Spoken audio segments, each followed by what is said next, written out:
여러분 안녕하세요. 세상에서 가장 넓은 강의실 우리 EBS I 강의실에 오신 여러분 진심으로 환영합니다. 선생님은 지금 이름 나가고 있죠?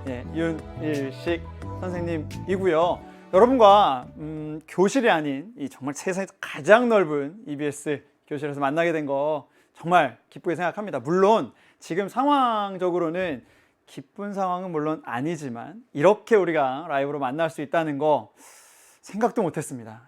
그런데 이렇게 만났으니까 오늘 선생님과 3교시, 4교시 함께 봅니다.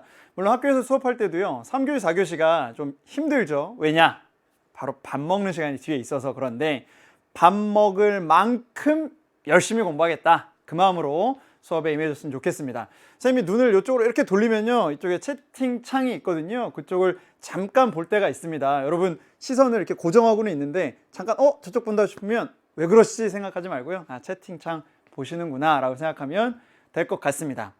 자, 먼저요, 여러분과 선생님이 그 교재가 학교별로 다 다르거든요. 문학 교과서가.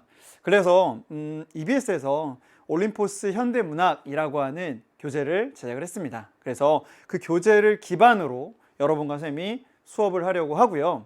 지금 선생님이 수업하기 전에 이렇게 열심히 채팅창을 봤더니 역시 고2입니다. 고2여서 수학여행에 대한 얘기를 참 많이 하는데요. 우리 아직은 뭐 결정된 것들이 많이 없을 테니까 정말 즐거운 마음으로 우리가 해야 될 것들 바로 이 순간 공부하는 것 아닌가라는 생각을 합니다. 아시겠죠? 자, 그러면 여러분과 선생님이 오늘은 어떤 내용을 같이 공부하게 될지 함께 살펴보도록 하겠습니다. 네, 여러분 안녕하세요. 안녕하세요. 정말 친구들 인사 많이 하네요. 감사합니다. 자, 먼저 오늘 배울 내용은요, 현대시 이론 그리고 문학사이고요. 그리고 최신 수능에서 현대시가 어떻게 출제되었는지 그 경향을 좀 살펴보면서 우리가 내년이면 3학년이 되면 공부를 또 수능을 준비해야 될 텐데 그 기초를 좀 다졌으면 좋겠다, 그 느낌으로 오늘 수업을 좀 준비를 했습니다. 학교에서도요 현대시 이론 이런 것들을 배울 수 있고요. 특히나 이제 문학사 같은 경우는 최근에 좀 중요하게 여기는 게 물론 여러분이 다 뭐 그 국문과를 가거나 또는 뭐 이런 그런 문학 전공자가 되지는 않을 수 있습니다. 하지만 최근 수능에서 이 문학사 부분이 보기박스가 아니라요 아예 지문 형태로 나오는 경우가 있어요. 그래서 선생님과 오늘 좀 잘 들어놓으면 다음에 우리가 시험지에서 만났을 때 특별히 어렵지 않게 볼 수 있지 않을까라는 생각이 듭니다. 아시겠죠? 자, 그러면 이 전 시간에 이제 수학 열심히 공부했으니까 자, 이번 3, 4교시는 문학의 숲으로 한번 들어가 보도록 하겠습니다. 아시겠죠? 자, 그럼 먼저 여러분 문학이란? 라고 선생님이 이제 물어봤는데요. 여러분 혹시 교환 다운 받았나요? 우리 지금 이 EBS I 홈페이지에서 보면 1, 2교시, 3, 4교시, 5, 6교시 교환을 다운받을 수 있게 해놨거든요. 3, 4교시 교환을 다운받으시면 여러분 직접 필기할 수 있고 선생님이 구멍을 좀 뚫어놓은 부분이 있습니다. 그러면 조금 더 열심히 공부할 수 있지 않을까라는 생각이 드는데요. 자, 우선 문학을 좀 정의해 볼게요. 문학이란 인간의 가치 있는 경험을 말과 글로 형상화한 예술입니다. 자, 어디에 좀 포인트를 줄 거냐면요, 이쪽이고요. 또 하나는요, 이쪽이고요. 또 하나는 이쪽이에요. 자, 무슨 말이냐? 우선 여러분 문학이라는 건 경험을 얘기하는 거 맞습니다. 경험. 그런데 중요한 건요, 가치 있는 경험이에요. 그래서 여러분이 문학 작품을 읽었을 때 깨달음이 있고 나는 이렇게 못했는데 이런 분들은 이렇게 했구나 라는 느낌이 있을 거예요. 왜? 가치 있는 경험이니까. 수필 읽었어요. 우리랑 똑같은 어떠한 일상적인 경험을 했는데 그 경험에서 뭔가 정말 우리는 느끼지 못했던 그런 교훈들을 얻어낸 그것을 수필로 써놨을 때 우리는 그걸 보고 와, 이렇게 느낄 수도 있구나 라고 볼 수 있다는 거죠. 맞죠? 자, 그리고요, 말과 글입니다. 형식상으로는 말과 글이에요. 그러면 여러분 문학이 아니라 음악이라고 하자고요. 예술 중에 음악이라고 한다면 말과 글이 아니라 음표, 그죠? 악기의 음을 가지고 하는 거겠죠. 형식적인 면입니다. 그렇죠? 그리고 형상화해야 돼요. 그냥 느낀 바를 그냥 느낀 그대로도 얘기할 수 있지만 나 배고파 라고 얘기할 수도 있지만 이것을 좀 문학적으로 한다면 아, 나는 지금 공허하다. 이렇게도 얘기할 수 있는 거잖아요. 그쵸? 나의 배가 공허해. 이제 우리가 점심시간을 저 뒤에 이제 앞두고 있으니까 조금 배고플 수 있지만 견디면서 한번 해보자고요. 자, 그래서 가치 있는 경험을 말과 글로 형상한 예술이다. 자, 여기까지 이해할 수 있죠. 그렇다면 여러분, 시는요? 그렇다면 시는 인간의 정서를요, 아하, 여기 있네. 운율이 있는 언어로 형상화하는 거예요. 운율이 있는. 자, 지금 인쇄해도 괜찮고요. 우리 교환을 만약에 뭐 어디 왔다 갔다 시간이 좀 걸린다. 그러면 열심히 듣고 나서 10분 쉬는 시간 있잖아요. 그때 교환을 다운받아도 되겠습니다. 네. 자, 그러면 인간의 정서라고 했으니까 결국엔 이쪽이랑 좀 연결시켜 볼까요? 결국엔 이 정서도요, 가치 있는 것이어야 돼요. 가치 있는 것. 그렇죠? 그리고요, 운율이 있어야 됩니다. 운율. 운율이라는 거 다른 말로 하면 여러분 리듬. 그렇죠? 리듬감이 있어야 된다. 이 정도는 이해할 수 있을 거라 생각이 듭니다. 자, 그래서 인간의 정서는 생각해보면 여러분, 기쁨도 정서고요, 슬픔도 있을 거고요, 괴로움도 있을 거고, 그죠? 뭐 많은 우리 인간의 정서들이 있잖아요. 그런 것들을 운율이 있는 언어로 담아서 형상한 것들, 이걸 우리가 시라고 하는구나 라고 이해하시면 되겠습니다. 자, 여러분, 한 가지 또 얘기하고 싶은 게, 우리 수업 중에 선생님이 수업을 하고 있어요. 그럼 저 뒤에서 이렇게 떠드는 친구들이 있거든요. 분명히 지금 그런 몇몇 친구들이 좀 있는 것 같아요. 우리 채팅창에서 너무 채팅창으로 너무 집중하지 마시고요. 선생님 수업을 좀 잘 들은 다음에 궁금한 내용, 혹시 정말 선생님이 설명을 했는데 저건 정말 이해가 안 된다, 이런 게 있으면 지금 선생님과 하는 이 수업 내용은 오늘 저녁, 늦어도 내일에는 EBSI 홈페이지에 탑재가 됩니다. 그럼 그곳에서 질문하고 선생님이 또 그 강좌를 운영하고 관리할 수 있으니까 그쪽에 오시면 조금 더 많은 것들을 이야기해 주도록 하겠습니다. 알겠죠? 너무 선생님 수업 말고 다른 거에 너무 집중하지 않기를 좀 부탁드립니다. 자, 여기까지 이해 안 되는 거 없죠? 없죠? 좋아요. 자, 그러면 꼭 무슨 누구누구 가라사대 이런 것 같은데요. 선생님이 말합니다. 선생님, 시는 말이야. 라떼는 말이야가 아니고 시는 말이야. 이것만 좀 기억하자고요. 누가 어떤 상황에서 어떤 감정 또는 어떤 정서를 어떻게 표현했니? 이 내용 이해하면요, 모든 시는 다 이해할 수 있습니다. 정말이에요. 자, 그럼 무슨 말이냐? 여러분, 누가는요, 이렇게 볼 수 있겠네. 맞죠? 그쵸? 누가, 시적 화자. 어떤 상황에서? 자, 잘 따라오고 있을 거라 생각을 합니다. 시적 상황이라고 얘기를 하는 거잖아요. 그쵸? 이해되죠? 어떤 감정? 어떤 감정? 네, 정서 또는 감정 다 좋습니다. 어떻게 표현하지? 표현법 이런 거 되겠죠? 반응 이런 거 될 거예요. 표현 이런 게 되겠죠. 누가 어떤 상황에서 어떤 감정을 어떻게 표현했는지, 이것을 이해하는 게 바로 시입니다. 그렇죠? 시라는 건 결국에는 누군가가 자신의 어떤 상황에서요, 나는 이런 느낌이 있어 라는 걸 정말 열심히 써놓은 거 아닌가요? 그걸 우리가 읽는 거잖아요. 그렇죠? 물론 그 안에는 운율을 넣어서. 됐나요? 자, 요거 꼭 기억합니다. 누가 어떤 상황에서 어떤 감정을 어떻게 표현했지. 됐죠? 자, 그래서 우리 교재, 이제 올림포스 현대문학에 있는 친구들은 교재를 봐도 좋고요. 만약에 그게 없다면 우리 교환을 보겠습니다.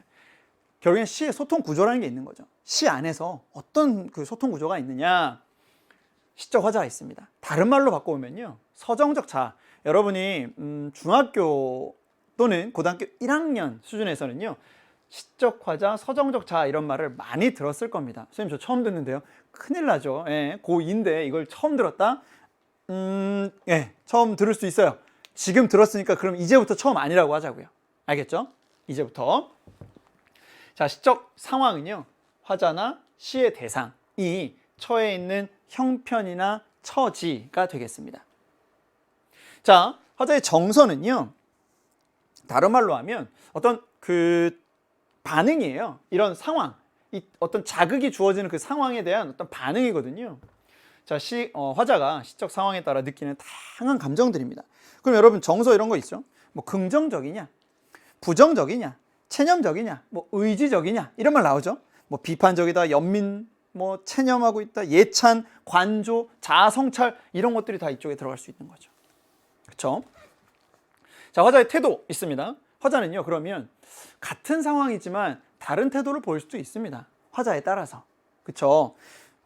자, 그러면 이 태도는요, 시적 상황에 대해서 보이는 시적 화자의 심리적 자세나 대응 방식이구나. 대응 방식이 다 똑같을 리는 없습니다. 예를 들면 일제강점기가 있었어요. 시를 잘못 쓰면 정말 내 목숨이 사라질 수도 있습니다. 많은 사람들은 어떤 대응을 했을까요? 어떤 대응? 안 쓰죠? 그런 시 못 씁니다. 그런데 우리가 잠시 후에 배우겠지만 이육사, 윤동주 이런 분들은 그럼에도 불구하고 적극적인 저항을 하잖아요. 시로. 그렇죠? 자, 그런 것들. 자, 뭐 어떤 상황이지만 화자에 따라서 뭐 정서나 태도가 다 달라질 수 있구나 라는 것까지 이해를 한다면 뭐 조금 여러 작품들을 이제 보겠죠. 우리가 앞으로 여러 작품들을 보면서 어떤 화자들은 어떤 대응을 하는구나, 어떤 화자들은 어떤 상황에서 어떻게 태도가 만들어지는구나 이런 것들을 이제 알 수 있을 겁니다. 그렇죠? 우리 뭐 친구들 보니까 뭐 백석에 대해서 또 윤동주 시인 뭐 아는 시인들 이름 나오니까 이제 좀 반가워하는 것 같습니다. 그렇죠? 자, 그러면 그 다음입니다. 선생님이 한번 찾아봤어요. 그러면 지금 우리가 이 앞에서 봤던, 여러분 요 앞에서 봤던 시의 소통 구조, 이거를 왜 이렇게 중요하게 얘기하느냐? 이 방금 봤던 그 개념들이요, 기출, 선지. 선생님 기출 다른 거 안 갖고 왔고요. 수능에서 가지고 왔습니다. 수능에서 이 개념들이 계속 선지에 그냥 그대로 노출된다는 거예요. 그죠? 보세요, 여러분. 화자가 방금 우리가 시적 화자, 그죠? 태어난 날의 상을 구절로 서술하여 출생에 대한 감격을 드러내고 있다. 화자가 감격을 드러내고 있는 시구나. 그러면 그 시가 맞는지 확인하면 되는 거죠. 청자 있잖아요. 청자. 시적 대상이 될 수도 있고요. 청자를 명시적으로, 명시라는 건 눈에 보이게, 밝게 보인다는 거니까 청자를 명시적으로 설정하여 풍자적으로 비판하고 있고, 청자가 누군지 찾아야 되는 거죠. 자, 시적 상황. 나왔잖아요. 시적 상황. 객관적 관찰에 초점을 둠으로써 주관적 의미의 서술을 배제하고 있다. 자, 그럼 여러분 시적 상황이 뭔지를 알아야 이걸 찾을 거 아니냐. 그쵸? 그 내용이라는 거예요. 암울하고 비관적인 정서를 내포한 시어. 이거예요. 암울한지 비관적인지 이런 정서가 들어가 있는 시어를 찾을 수 있냐. 그걸 보자는 거죠. 기억리는 모두 화자의 고난 극복 의지. 고난 극복 의지니까 여러분 이거 태도잖아요. 태도. 이런 태도가 있는지 없는지 찾아볼 수 있냔 말이죠. 이런 것들 시어 그대로 나온단 말이에요. 개념어들이. 그죠? 선택지에 반드시 알아놔야 된다라는 걸 알려주기 위해서 가지고 왔습니다. 알겠죠? 자, 그러면 그 다음은요, 여러분 작품 하나를 좀 보면서 같이 갔으면 좋겠습니다. 제목은요, 박목월의 하관. 요 얼굴 요거 아니고요, 관을 내리다. 관을 내리다 이런 의미죠. 그럼 벌써 여러분 관을 내린다라고 하면 기본적인 상황은 뭐예요? 상황은 누군가가 이 세상과 하직, 그죠? 이 세상을 떠나셨구나. 그러니까 첫 번째 쭉 딱 보세요. 벌써 관이 내렸다. 이걸 여러분 관이 내렸다 이렇게 재밌게 읽을 수 있는 사람은 없습니다. 그쵸? 상황적으로 관이 내렸다. 차분해져요. 깊은 가슴 안에 밧줄로 달아 내리듯. 주여 용납하옵소서. 하나 알게 되네. 최소한 박목월이라는 시인은 주여라고 하는 걸 보면 기독교적 색채를 띤 시인인가? 이 정도 한번 생각해 볼 수 있겠죠. 머리맡에 성경을 얹어주고 성경 이런 말도 나오잖아요. 나는 나 이거 누구예요? 나 요거 놓치면 안 되는 거죠. 이게 시적 자, 그쵸? 나는이라고 했습니다. 그럼 박목월 시인이 나예요? 그럴 수도 있고요, 아닐 수도 있어요. 어떤 시에서는 나라는 말이 아예 안 나올 수도 있습니다. 그리고 나라고 했는데 그게 시인과 동일인이 아닐 수도 있습니다. 동일인일 수도 있고요. 예, 뭐 좋아요. 예, 기독교, 뭐 지저스 다 좋습니다. 맞아요. 근데 거기에 집중하는 게 아니라 이 시인은 지금 관을 내렸고 그리고 밧줄에 착 달아 내렸고요. 머리맡에 성경을 탁 얹어주고 나는 옷자락에 내 옷자락에 흙을 받아서 쫘르르 쫘르르 하직했습니다. 쫙 쏟아주는 거죠. 그럼 여러분 쫘르르 하직했다 하면 뭔가 그 눈물을 쏟는 느낌도 좀 있고요. 여기 있는 옷에 이렇게 흙을 탁 받아 쏟는 그 느낌도 있는 거죠. 그렇죠? 그 후로 그를 꿈에서 만났습니다. 그라고 하는 건 누굴까요? 여기 지금 관에 들어있는 그겠죠. 턱이 긴 얼굴이 나를 돌아보고 형님 불렀습니다. 아, 그러면 나를 형님이라고 부르는 그였으니까 누구예요?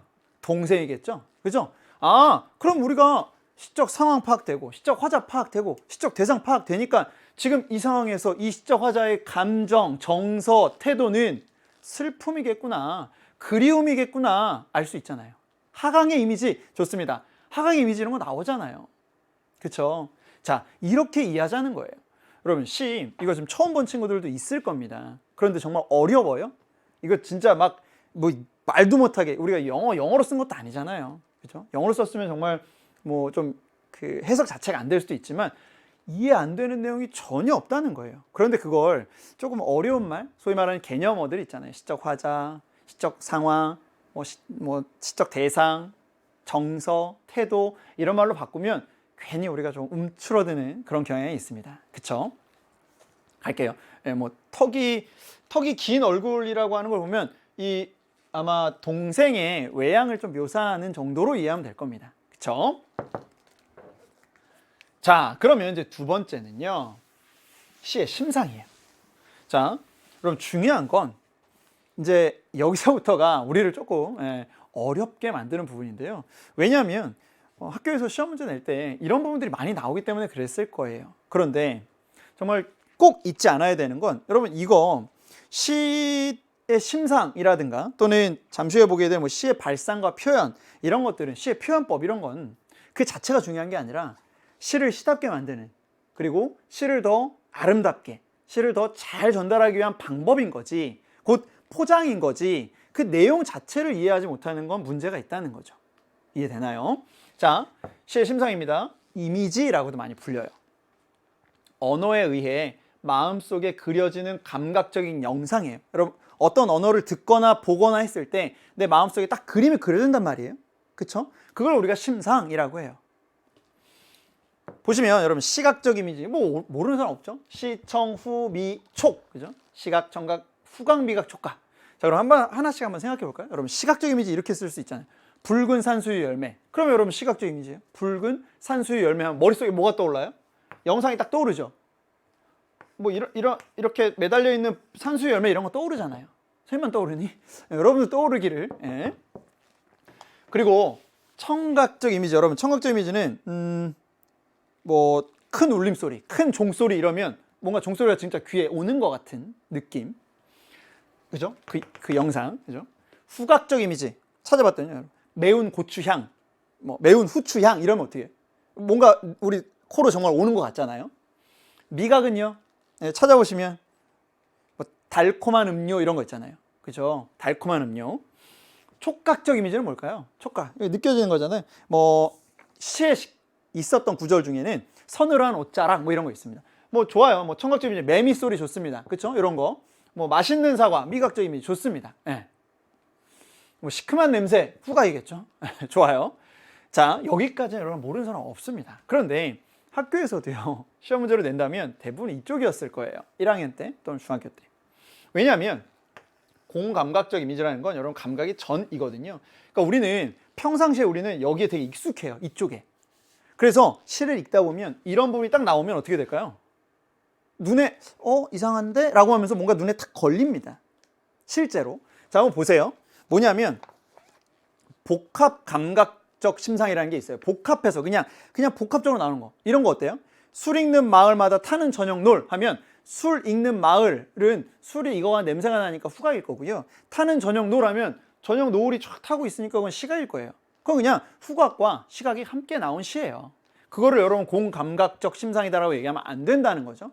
맞죠? 맞죠? 자, 그런데 이런 거 어때요? 한번 여기다 한번 써볼게요. 예를 들어보면 여러분 요거 공감각적 이미지에 예를 들어보면 자 이런 거 어때요?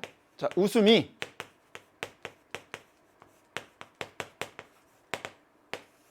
흩어진다. 여러분 웃음이 흩어진대요. 웃음은 원래 뭘로 우리가 확인할 수 있어요? 들어야죠. 그죠? 들어야 되잖아요. 근데 흩어지는 건 눈으로 보는 거잖아요. 아 이거는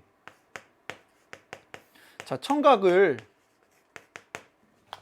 청각이 시각하구나 라고 이야기할 수 있다고요.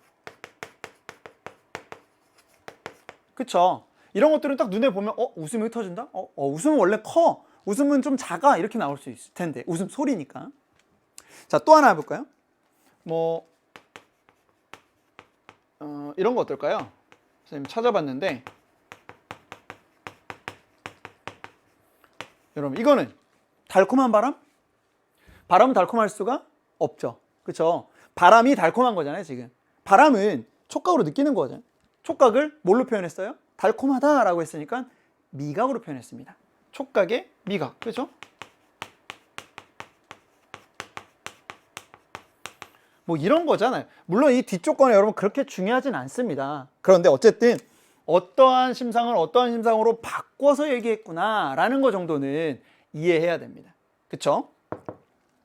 자, 그 다음에 피부의 바깥에 스미는 어둠. 자, 피부의 바깥에 자, 스미는 어둠 했어요. 그러면 어둠이 피부에 스미는 거잖아요. 근데 어둠은 여러분 뭘로 확인할 수 있어요? 어둠은 눈으로. 시각이잖아요. 그렇죠? 근데 스미는 건 뭐죠?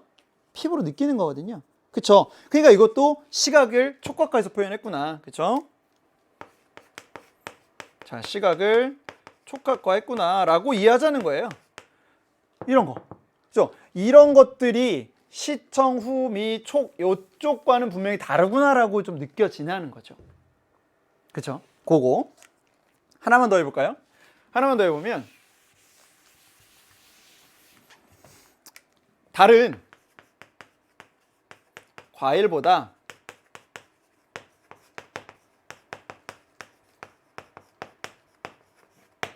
자, 다른 과일보다 향그럽다라고 되어 있습니다.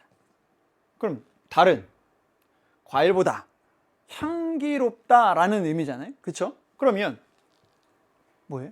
다른 원래 뭐예요? 봐요. 보는 거잖아요. 만질 수 없습니다. 그렇죠? 근데 보는 것을, 그죠? 시각적인 것을 뭐라고 표현했어요? 향기롭다. 냄새가 난다. 좋은 향이 난다 라고 표현했으니까 시각에 후각하구나 라고 우리가 이해할 수 있다는 거죠. 자, 이런 것들을 보고서 이쪽이랑은 차원이 다르구나 나눌 수 있어야 됩니다. 아시겠죠? 자, 지금 여러분 뭐 시각의 후각화 여러분 잘 따라오고 있습니다. 이해되시죠? 자, 요 내용들이 그럼 선생님 왜 이렇게 표현해요?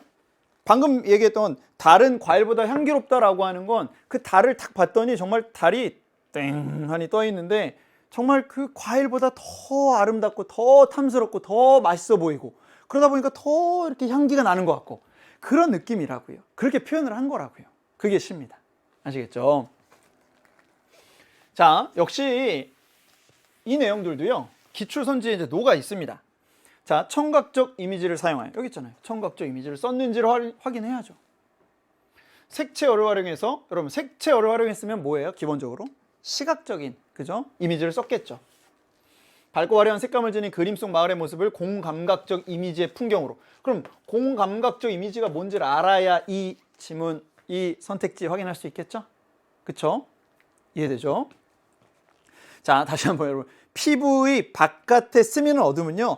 어둠이 피부로 스미다 하니까 어둠은 여러분 눈으로 확인하는 거예요. 그죠? 어둠. 그러니까 시각의 촉각화라고 이해하시면 되겠습니다. 되겠죠?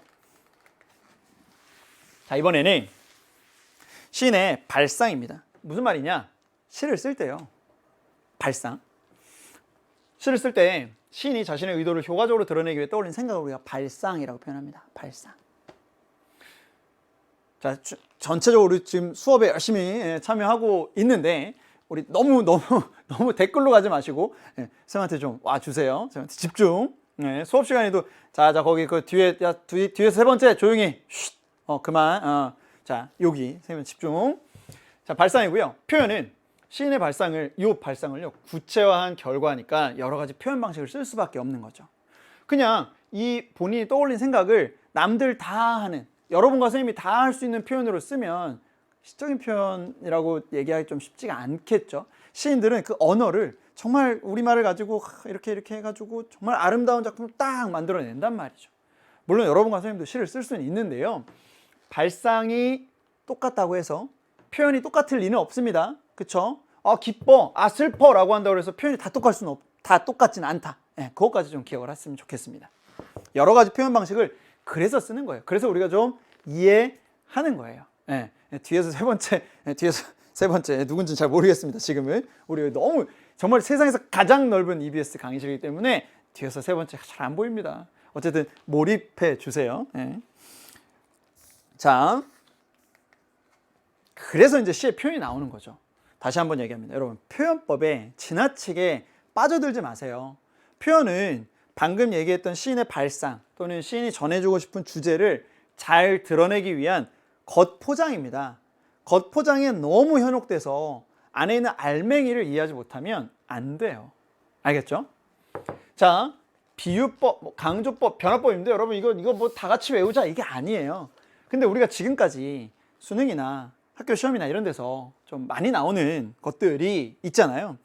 요건 좀 알아야 되겠어요, 여러분. 직유, 비유법인데요. 직접 비유하는 겁니다. 뭐뭐 같이 뭐뭐처럼. 이건 정말 중학교 때 다 했던 거죠. 은유는 뭐예요? 숨기는 자예요. 숨겨서 비유하는 겁니다. 숨겨서 비유. 뭘 숨기냐면요. 원관념, 보조관념 그 관계들이 잘 드러나지 않아요. 예를 들면 이런 거 어때요?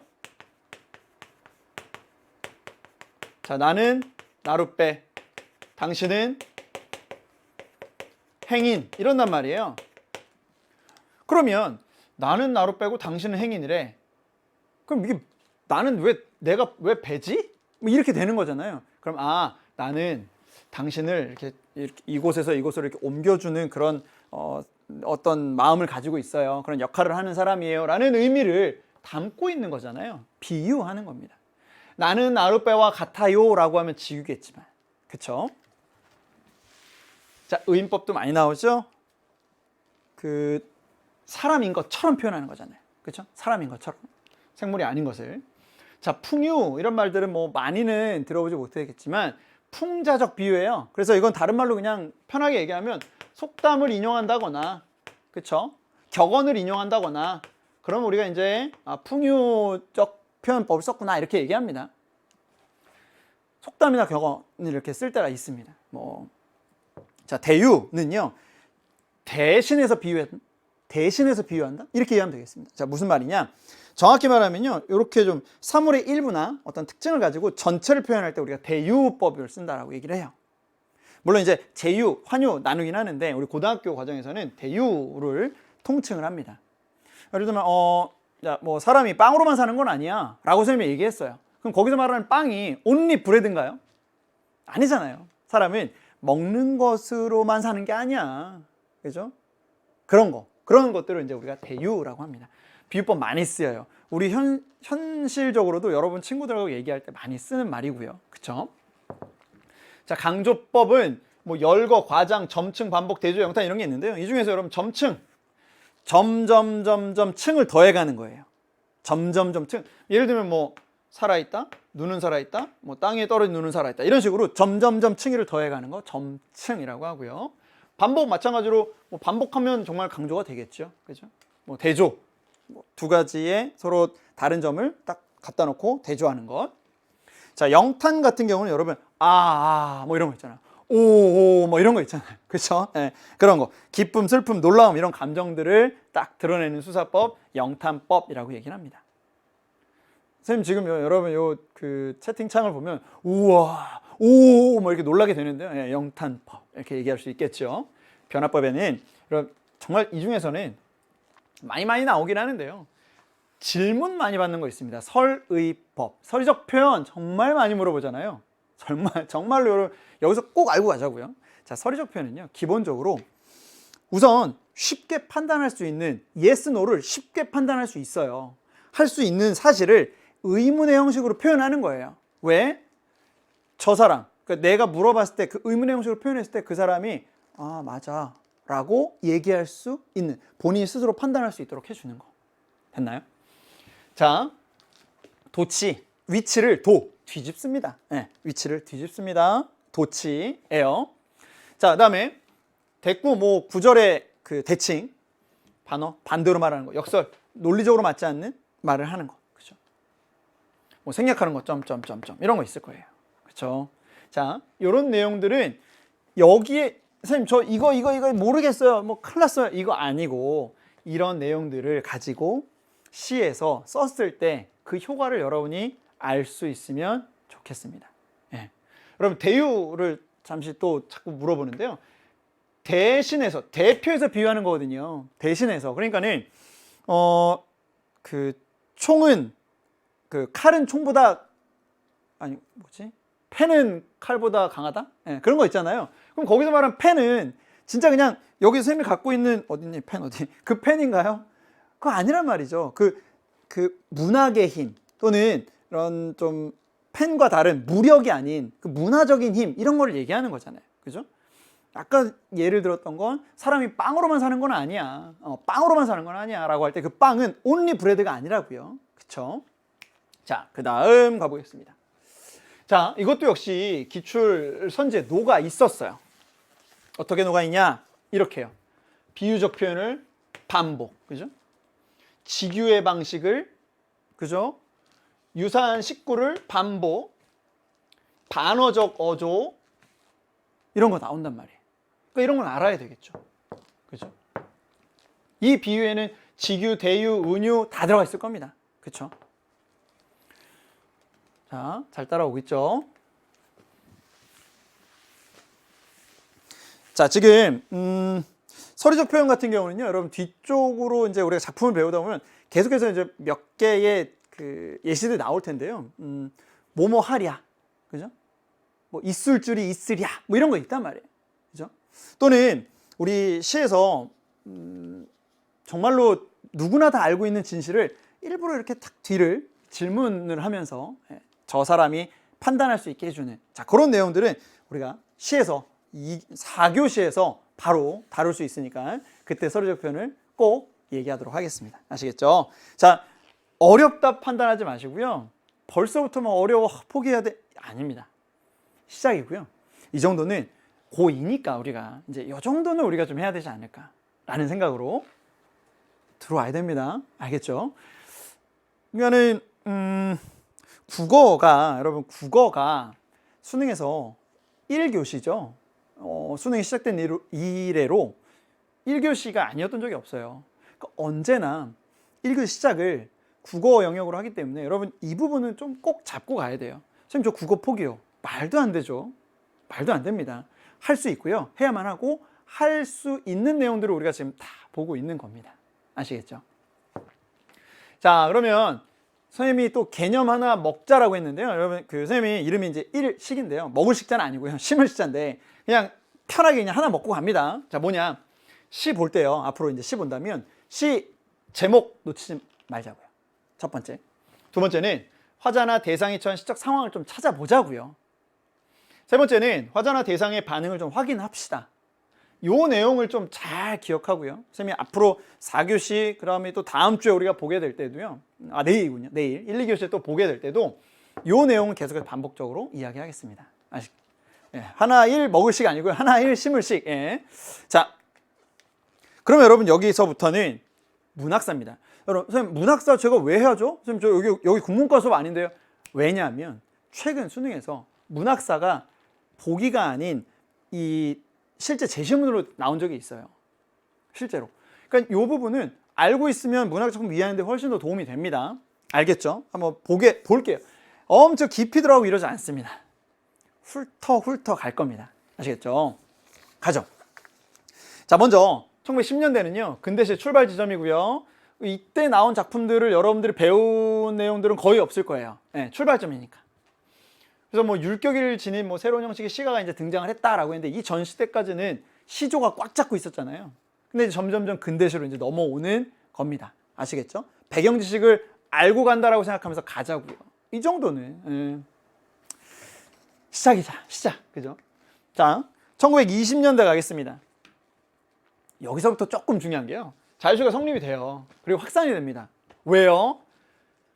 동인지 시대라고 이제 불려요. 여러분, 같을 동, 생각이 같은 거죠. 사람이 모여서 잡지를 만들었어요. 동인지 시대입니다. 그래서 여러분, 동인지 뭐가 있냐면 창조, 폐허, 백조 뭐 이런 동인지가 있어요. 뭐 굳이 써주진 않겠습니다만, 자, 그런 것들이 생기면서 진짜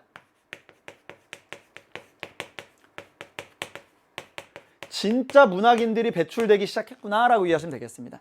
이때 나오는 작가들이요, 뭐 김소월, 진달래꽃, 1922년 작품이거든요.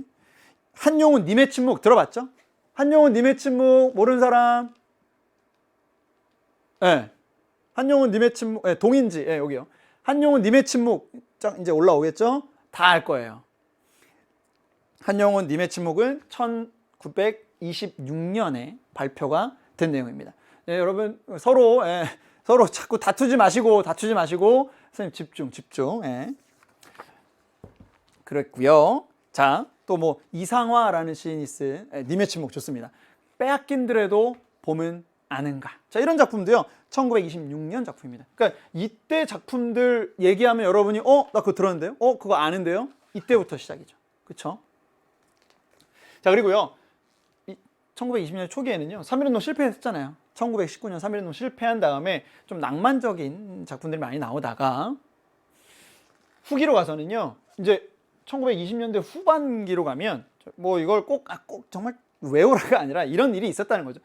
감상적 낭만주의로 가다 보니까 야, 그러면은 사회가 변해? 안 변해. 그러니까는 새로운 경향을 가진 사람들이 등장을 해요. 그 사람들이 모여서 결성한 게 뭐냐면 카프라고요. 그 조선 프롤레타리아 예술가 동맹이거든요. 그래서 조금 격한 분들이에요. 격한 분들. 그래서 이분들은 한마디로 딱 이거 얘기합니다. 이렇게만 이해할게요. 자, 무기로서의 예술. 야, 예술 요거 낭만주의에 빠지면 안 돼. 안 돼. 무기야. 선전하는 거.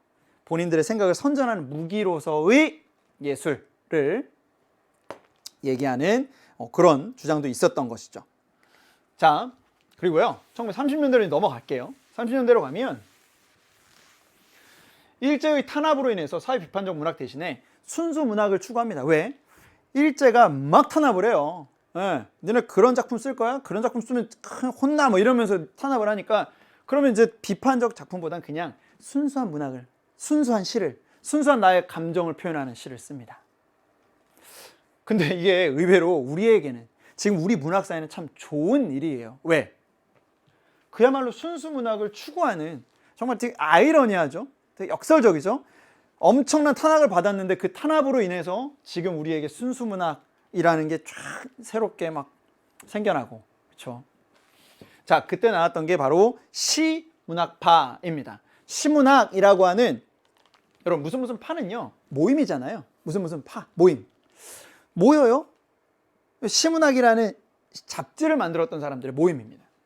순수시 운동을 전개했고요. 자, 중요한 거 서구 모더니즘 이제 현대적인 게 쭉 들어옵니다. 그러면서 주지주의 경향인데요. 자, 요거 좀 기억할게요. 자, 주의가 있어요. 자, 중심이 됩니다. 뭐가요? 지식이. 그럼 여러분 우리가 지금까지 배웠던 건 대부분 다 뭘까요? 이거예요. 중심이 돼요. 뭐가요? 정서, 감정, 느낌이요.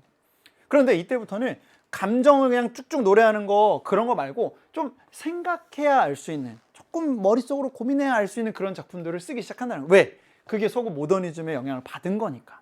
네. 됐죠? 그리고 후기에는 뭐 생명파 시인 나와요. 생명파 시인 하면 서정주, 유치환 이런 분들이고요. 전원파라고 하면 뭐 신석정 뭐 이런 분들 있습니다.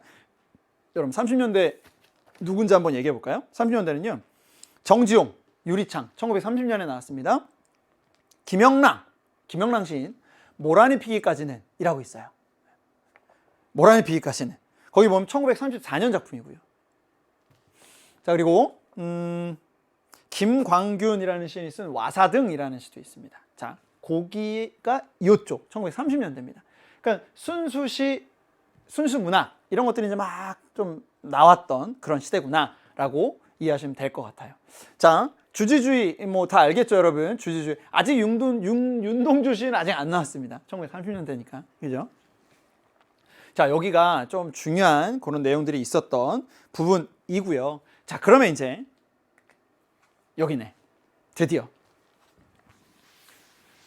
여러분 그러니까 지금 쌤이 얘기했던 김소월, 한용운, 뭐 정지용, 김영란, 김광균 이런 분들이 지금 20년대, 30년대 있었단 말이에요. 그렇죠? 그럼 이제 40년대가 되면 선생님 지금 꼭 우리 문학이 아니라 꼭 역사하는 것 같아요 라고 할 수 있는데 문학사잖아요. 문학의 역사를 배우는 거니까. 그래서 우리가 근현대사를 좀 열심히 하면 국어를 배울 때도 도움이 된단 말이에요. 그죠? 여러분 1학년 때 한국사 배웠잖니. 그치? 그럼 한국사에 배웠던 그 내용들을 다 잊어버리지 말라고요. 그 내용들을 이런 거 이해하면서 아 맞아, 1919년 우리가 3.1운동 실패한 다음에 문화정책을 폈었어. 누가? 일제가. 그러다가 문화정책을 폈더니 이게 한국사, 이거 조선 사람들 이거 냅두면 안 되겠어 이러면서 다시 핍박하고 이랬단 말이에요. 그쵸? 일제의 극심한 탄압이 있었던 게 1939년 1940년대 넘어가면서입니다. 그쵸? 자, 그래서 일제의 극심한 탄압이 있었는데, 그러니까 신문, 잡지 이런 것들이 폐간되고요. 우리는 문학사의 암흑기라고 얘기를 합니다. 잡지 막 만들어졌던 거 기억하죠? 1920년대에 있었단 말이에요. 그런데 그렇게 냅뒀더니 안 되겠어. 이 민족이 잡지 만들고 신문 만들려고 했더니 막 자꾸 대들어. 그러니까 눌러야 되겠어. 탄압하는 거예요. 그쵸? 자, 그런데 그런 상황에서도요, 자연 친화적인 작품들을 청록집이라고 하는 시집을 만들어서 함께 썼던 청록파 시인들, 조지훈, 박목월, 박두진, 자, 이분들 있고요. 저항시인, 그 이름도 유명한 이육사, 윤동주. 윤동주 시인 같은 경우는요, 우리 지금까지 치렀던 수학 능력 시험에서 5회가요? 네, 출제됐었던, 정말로 많이 출제됐던 그 시인입니다. 그리고요, 40년대니까 여러분 1945년에 우리가 광복을 했잖아요. 광복의 기쁨과 희망을 노래한 작품들도 나옵니다. 여러분, 이육사 시인의 작품 중에 우리가 정말 열심히 알았던, 열심히 배웠던 작품이 있어요. 광야, 절정 뭐 이런 거 있잖아요. 그렇죠? 광야라든가 뭐 절정이라든가 이런 것들. 윤동주 시인 하면 우리가 딱 알고 있는 뭐 청포도, 좋습니다. 이육사의 청포도 있고요. 자, 윤동주 선생님과 같은 성씨를 쓰고 있어서 정말 어렸을 때부터 선생님이 뭐 중학교 1학년 때 이제 국어 선생님이 돼야지라는 생각을 먹었는데요. 그때부터 윤동주 시인의 작품들은 정말로 다른 작품들도 물론 다른 시인의 작품들도 많이 감명을 줬지만 성이 같다는 이유 하나만으로 상당히 많이 봤던 기억이 납니다. 자, 윤동주 시인의 작품 자화상 좋아요. 서시 좋습니다. 뭐 십자가 좋아요. 여러분 공부 정말 많이 했네. 서시, 뭐 자화상. 선생님이 정말 기억하고 있는 작품 중에 하나는 참회록 이런 거 있어요. 참회록. 그리고 뭐 쉽게 쓰여진 시 이런 거 있습니다.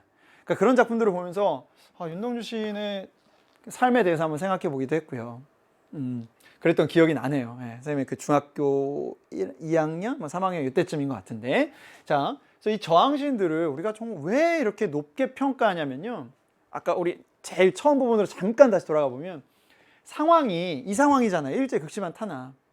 근데 그 상황에 대해서 태도가요, 저항을 했단 말이에요. 대부분의 시인들은, 대부분의 문인들은 그냥 폐간하고 안 쓰고 안 읽고 이랬던 건데, 그쵸?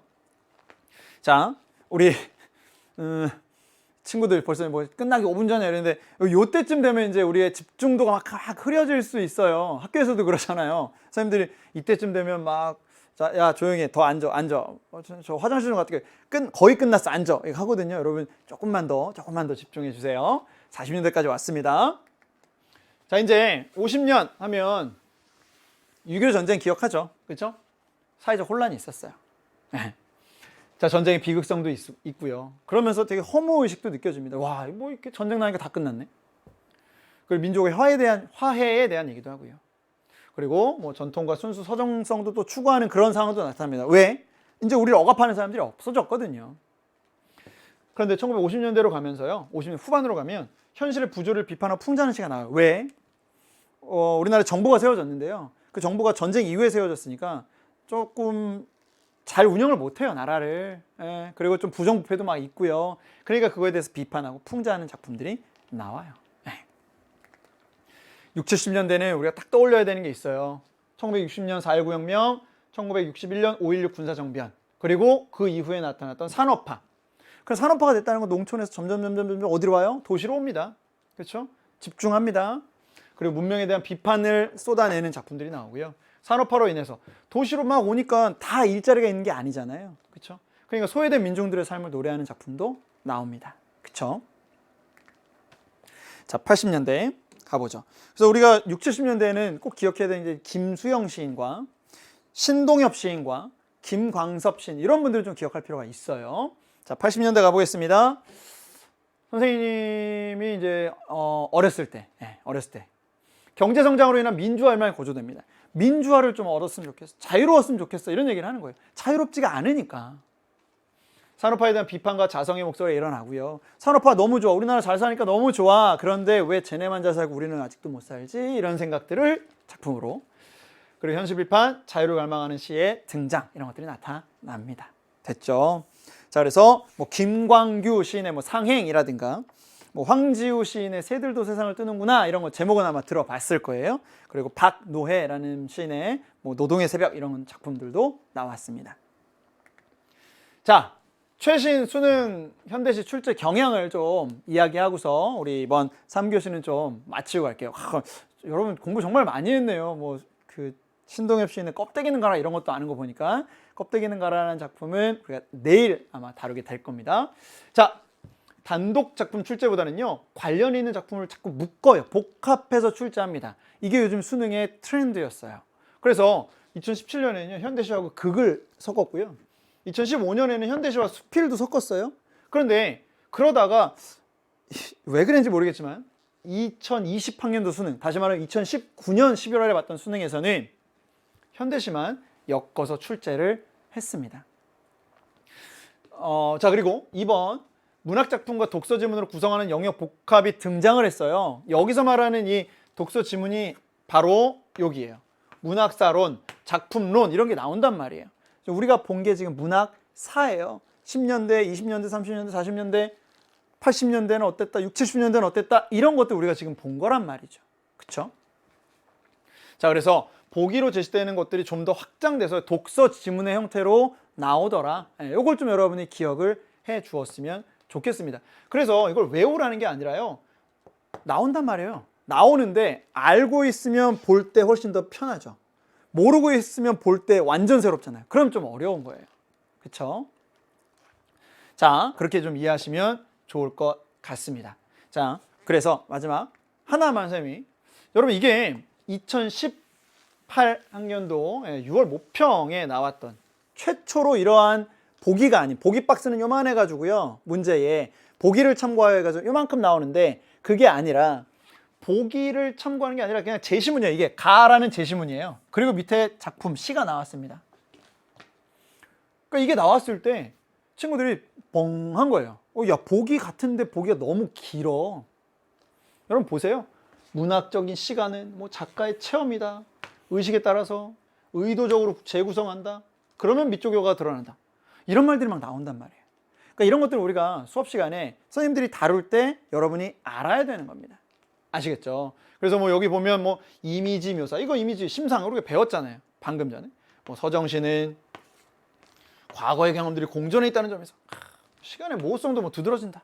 즉 서정시는 과거 현재를 분리하지 않고 시적 현재를 통합하는 시간의 의도적 변형을 드러낸다. 그러면 지금 시간에 대한 얘기를 하겠구나, 그렇게 이해하시면 된다는 거죠. 그쵸? 자, 여러분 우리 현대시는 외우고 밑줄 긋고 이게 중요한 게 아니고요, 작품을 잘 이해하고 그리고 그걸 어떻게 포장했나, 그것들을 잘 이해하는 게 중요할 겁니다. 자, 2교시에 2교시가 아니라 4교시군요. 여러분 10분 동안 잘 쉬시고요, 4교시에 선생님과 또 기쁜 마음으로 만날 수 있도록 하겠습니다. 자, 좀 잠시 후에 만날게요, 여러분. 안녕.